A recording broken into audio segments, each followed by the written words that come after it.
This is the last two for Phantom Hourglass and Spirit Tracks. You don't We've miss.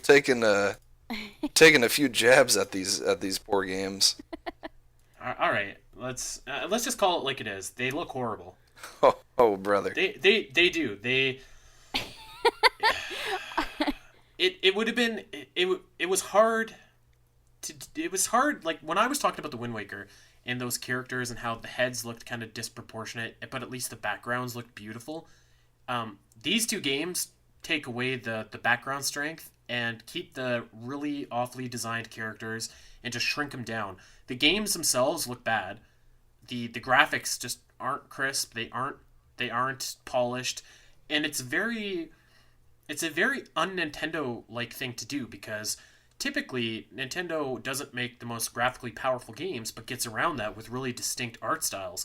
But with this one, they just took a really distinct and unique art style and condensed it down to a smaller platform where it just couldn't hope to translate. So both of them look bad. The characters look wonky. The worlds look blocky. I think that these are two of the worst Zelda looking games in the entire series. And if we're talking strictly technically, these are the worst looking Zelda games, bar none. What'd you rank it at though? I had it at 15 out of 17. Oh, wow. So there's something worse.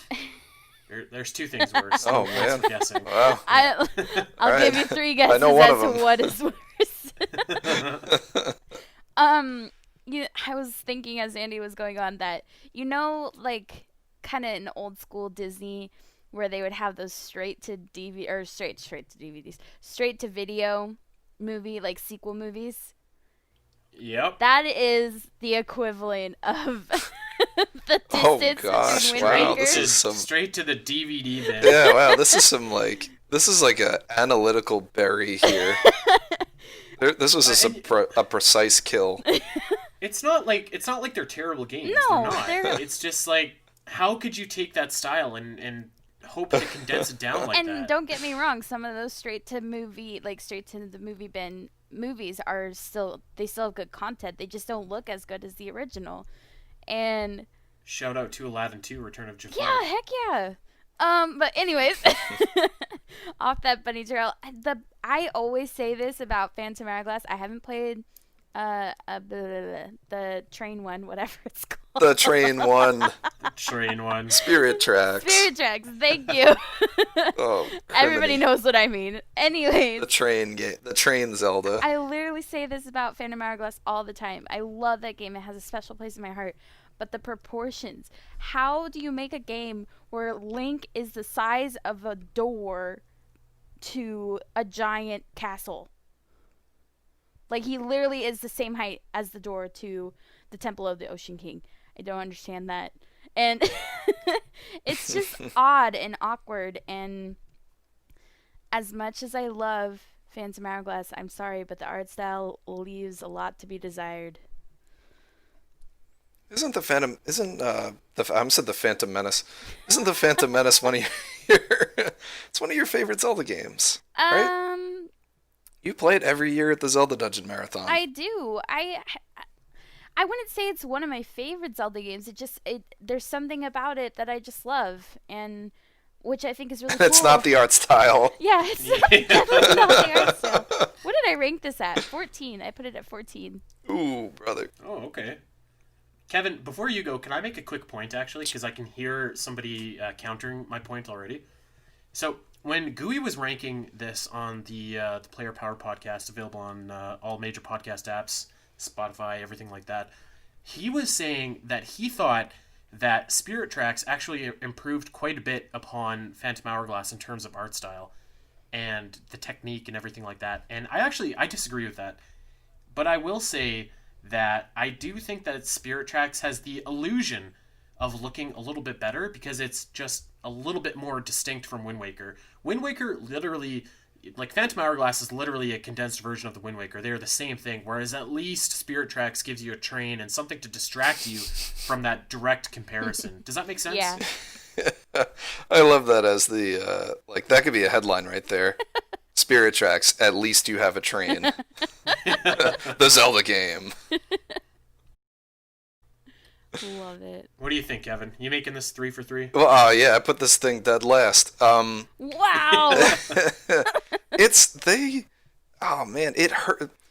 I've played Phantom Hourglass and Spirit Tracks, and they hurt my eyes. They hurt them because I think also what kills it is that it's not so much like the style of it could be cool because it's Wind Waker, but it's just like you're just cramming it on a DS, and I think that really hurts the like graphical fidelity of the game. All right, let's take a look at the 11th game. Uh, oh, you're gonna love this, Andy. Number 11 is Twilight Princess. I Oh boy. The floor is always yours, Andy, and here it is once again. I mean, I didn't rank it last, so there's that. But I did rank it 16th. But I Oof. knew it would be And below Phantom Hourglass for you.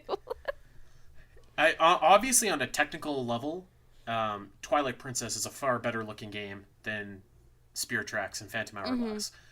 On a creative level, and dare I say, like on a soul level, On a to me, soul level. it has no soul. I think Corey's co-host on his podcast said that this was one of his favorite art styles because it reminded him of like Zelda if Tim Burton made it, which Oh, could have been cool huh. if it would have been Zelda if Tim Burton made it, but like The Nightmare Before Christmas and not like Dumbo, which he just released and was a stinker. You know what I mean? Like, everyone looks wonky. It's very muted.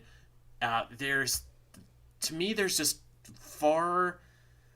It's just muted. Like, there's no color and there seems to be no joy in everything. Everyone just looks odd, but not in a good way. And I talked about how un-Nintendo like Spirit Tracks and Phantom Hourglass were, but I think that Twilight Princess is actually the most un-Nintendo Zelda game ever that they've ever released. And I'll tell you why. When the Wind Waker came out initially, people were startled by that because it was such a drastic change for the Zelda series, and a lot of people didn't like it, vocally didn't like it at all. And yeah, I think as time passed, like now, a lot of people look and say, like, you know what, Nintendo was right. That's a beloved art style. And the Wind Waker doesn't age. It still looks fantastic. But Nintendo, in a very knee-jerk reaction, which is so un-Nintendo-like, created this game, Twilight Princess, in the complete opposite style of presentation and made it as photorealistic as possible. And I think that, like, you know, you look at the classic Nintendo games and they have an art style in a way that they don't age. Whereas I think that Twilight Princess looks worse and worse and worse with every year that passes. There's no joy in this game. There's no pop, there's no color, there's no soul. So I just like I don't like it at all. I think that, you're waiting for me to say it, so I'll say it. It's ugly. There you have it.